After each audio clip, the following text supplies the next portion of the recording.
South African retailer Woolworths has won a landmark case against the South African Revenue Service over 8 million rand in input VAT.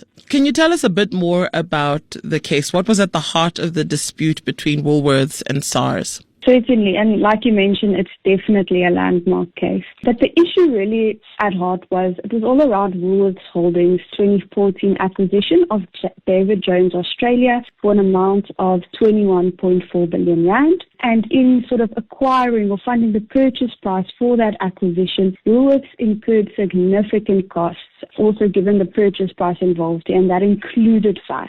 So at the end of the day, the issue in dispute was whether Woolworths was entitled to claim that back from SARS, which is where the 8.47 million rand came from. Quite a fascinating case, because if I remember correctly, the David Jones deal ultimately failed. So yes, this was more around the funding of the purchase price at the time, the costs incurred in terms of underwriting fees to make up that 21.4 billion rand. So it focused more on the actual services acquired by Woolworths at that time. Micaela, why did SARS initially deny Woolworths their 8.47 million rand VAT claim? What was their argument? So I don't want to get too much into the technical nitty-gritties, but basically SARS was of the view that the costs incurred by Woolworths were not incurred for the purpose of making taxable supplies. And the question came about as to what enterprise Woolworths Holdings was conducting. So remember here, we weren't dealing with Woolworths Retail as we know it, but at a holding company level, whether its business was actually to sort of, issue shares and acquire services relating to that. Is it common for SARS to challenge capital raising costs as being outside the scope of a business enterprise? At the moment, we're certainly seeing SARS take a little bit more of a hard and fast stance in terms of what VAT you can claim back and specifically what the nature of your enterprise is. And if I can quickly draw on a different example where the De Beers mining was involved there, as we know, De Beers mines and sells diamonds, and they wanted to claim for costs relating to certain advisory services. And there the court found that the nature of De Beers' business and the services acquired weren't directly linked, which was not the case in the recent Woolworths decision. SARS also imposed a 10% understatement penalty, which the Supreme Court of Appeal here in Bloemfontein set aside. What did the court say about the way SARS handled this particular aspect?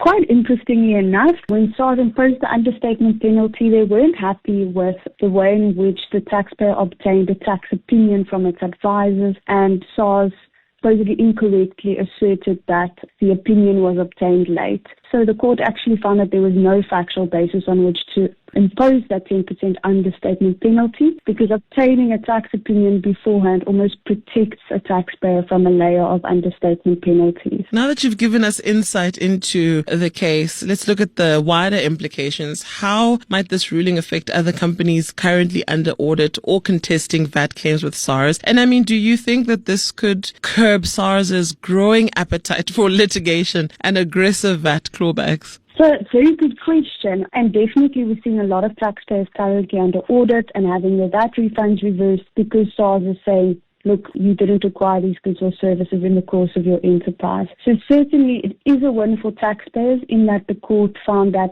SARS's interpretation of the law surrounding input VAT claims was too narrow. So we've also almost been given a little bit more leeway to interpret the law as it applies to an enterprise, specifically where it's sort of investment companies. So I certainly think it's a win for taxpayers to be able to argue and motivate why they claimed legitimate business expenses. Just also bearing in mind that not all business expenses would legitimately be subject to a VAT refund. Your final bits of advice to business owners who do feel that sometimes SARS overreaches, what would your words of advice be?